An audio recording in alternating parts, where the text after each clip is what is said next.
Click on edit. This is the calendar right here. Number of people that can book per seat. I'm going to save it and I will move this. So basically what's happening is because we have a meeting interval set to 30, so it was showing us 30 minutes. Welcome back to another video, and in this one we'll be touching upon some parts of the calendar. Remember in the previous video we discussed about the round robin calendar, the simple calendar. In this one we're going to be showing you how to use a collective booking calendar and a service calendar for your specific business.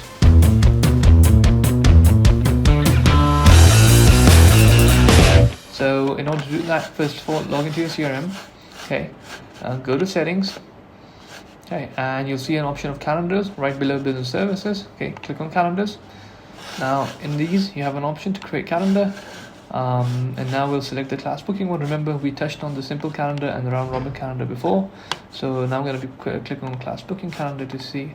So I'll just name it test class booking. And team members, I'll just assign to myself, and I'll just put in test class booking. Okay, yeah, just put it. Yeah, that's taken, so I'll just put in 1, 2, whatever it is. Okay, so let's say the meeting duration is 30 minutes. Let's just set it to 60, and we have selected a time for classes. Now let's say I want to do 50 seats per class. Okay. So I can do that. I can create a meeting location. I'll just do in person. And now I'm gonna be click on close here. Okay, then we click on test class booking calendar. Okay, click on edit. This is the calendar right here. Okay, I'm just gonna put in some description. This is. So almost everything is the same like it is in the previous one. If you have not watched it, guys, go back to the previous video. You can have a look at that.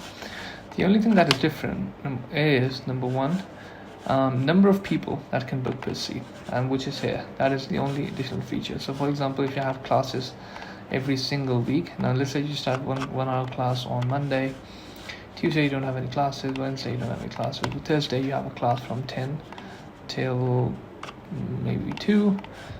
Friday you have a class from 11 till I don't know 3 or something like that, and 50 seats per class. Now if I'm going to save it and I will move this,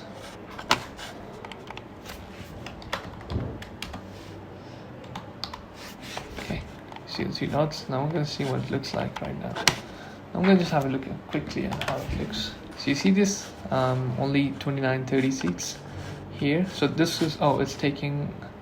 Oh yeah, I see. So yeah, basically what's happening is because we have this meeting interval set up to 30, it's showing.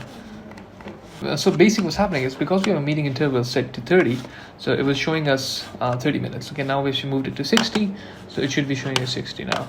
Right, so I'm just going to refresh this one real quick and see what the changes are on this end. So as you can see, 12, 1, 2, 3, so 50 seats for each. Now if you book one seat, then you'll be able to see only 49 seats. Okay, so yeah, guys, that was mostly all the features that are related to class booking calendar. Okay, stay tuned for the next videos, guys, in which we're going to be talking slightly about the collective booking calendar, how it differs from the class booking, and then last but not the least, the service calendar.